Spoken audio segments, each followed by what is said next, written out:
রাজশাহী বিশ্ববিদ্যালয় ভর্তি পরীক্ষা 2025-26 শিক্ষাবর্ষে ভর্তি পরীক্ষায় অংশগ্রহণ শিক্ষার্থীদের তৃতীয় পর্যায়ে ভর্তি কার্যক্রমের জন্য বিজ্ঞপ্তি প্রকাশ করা হয়েছে।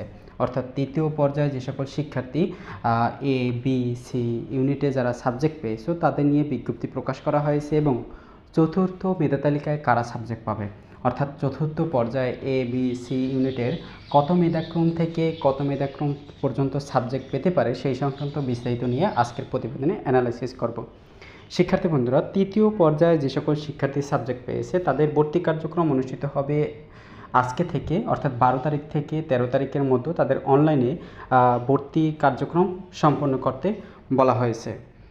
অর্থাৎ তোমাদের এই যে 12 তারিখ থেকে 13 তারিখের মধ্যে তোমাদের ভর্তি কার্যক্রম সম্পন্ন করতে হবে এবং অটো মাইগ্রেশন বন্ধ করতে হবে। অর্থাৎ তুমি যে মাইগ্রেশন চাচ্ছ কি চাচ্ছ না, বা তুমি কোনো সাবজেক্ট পরিবর্তন করতে চাচ্ছ না, তোমার সাবজেক্ট যেটা পেয়েছো তুমি সেটা নিয়ে পড়াশোনা করতে চাও, সেক্ষেত্রে তোমার কিন্তু মাইগ্রেশনটা বন্ধ করতে হবে। আর যারা মাইগ্রেশন বন্ধ করতে চাও না, অর্থাৎ সাবজেক্ট পেয়েছো কিন্তু তুমি অন্য একটি সাবজেক্ট, তুমি সাবজেক্ট চয়েস যে দিয়েছো সাবজেক্ট চয়েস থেকে এমন একটি সাবজেক্ট আসছে যেটা নিচ থেকে আসছে, উপর থেকে তোমার সাবজেক্ট আসে না, সেক্ষেত্রে তুমি মাইগ্রেশনটা বন্ধ করতে চাচ্ছ না। অর্থাৎ তোমাকে মাইগ্রেশন বন্ধ করার কোনো প্রসেস নেই, অর্থাৎ অটোমেটিক চালু থাকবে। বাট যারা বন্ধ করবে তোমাদের জন্য অবশ্যই বন্ধ করতে হবে, কারণ একবার যদি যে সকল শিক্ষার্থী বন্ধ করবে দ্বিতীয়বারের আর বন্ধ করার কোনো সুযোগ থাকবে না। এখন আসি তোমাদের ইউনিট ভিত্তিক কত মেধাক্রম থেকে কত মেধাক্রম পর্যন্ত সাবজেক্ট পেতে পারো। শিক্ষার্থী বন্ধুরা, সি ইউনিটের অন্তর্ভুক্ত গ্রুপ 1 থেকে যে সকল শিক্ষার্থী রয়েছে তোমাদের তৃতীয় মেধা তালিকায় সর্বশেষ সাবজেক্ট পেয়েছে 2089 পর্যন্ত।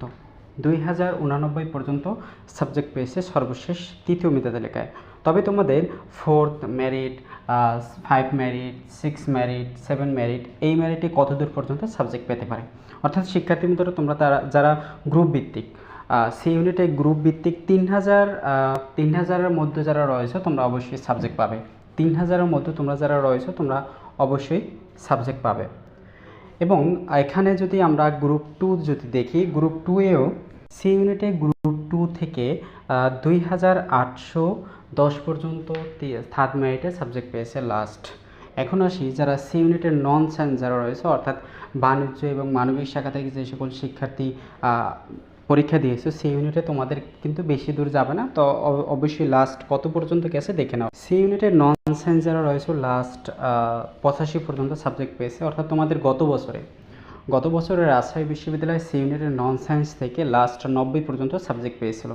লাস্ট সর্বশেষ মেরিট পজিশনে লাস্ট 90 পর্যন্ত সাবজেক্ট পেয়েছে। তবে এসব তোমাদের নন সায়েন্স থেকে সি ইউনিটে লাস্ট তোমাদের 110-এর মধ্যে তোমরা যারা রয়েছে তোমাদের লাস্ট সাবজেক্ট পাবে, কারণ এখানে কিন্তু অনেক শিক্ষার্থী এবছরে কিন্তু সকল বিশ্ববিদ্যালয়ে মেরিট পজিশন একটু সামনে টানবে, কারণ এবছরে কিন্তু সকল বিশ্ববিদ্যালয়ের ভর্তি কার্যক্রম বা তোমাদের এইচএসসি পরীক্ষায় শিক্ষার্থীদের পাশের হার কিন্তু খুব কম, সেক্ষেত্রে তোমাদের মেরিট পজিশন খুব তাড়াতাড়ি একটু সামনে যাবে।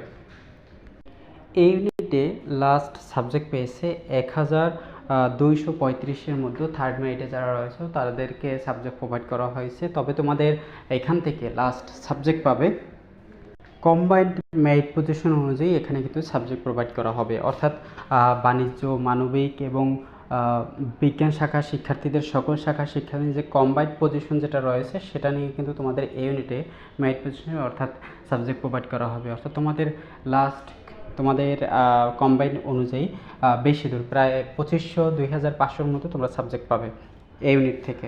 কমার্স শিক্ষার্থীরা অর্থাৎ বাণিজ্য শাখা থেকে যারা রয়েছে তোমাদের এখানে লাস্ট সাবজেক্ট পেয়েছে বলতে গেলে 600+ মধ্যে সাবজেক্ট পেয়েছে। তবে যে সকল শিক্ষার্থী বি ইউনিটে বাণিজ্য শাখা থেকে 850+-850-এর মধ্যে তোমরা যারা রয়েছে তোমরা অবশ্যই এখান থেকে একটি সাবজেক্ট পাবে।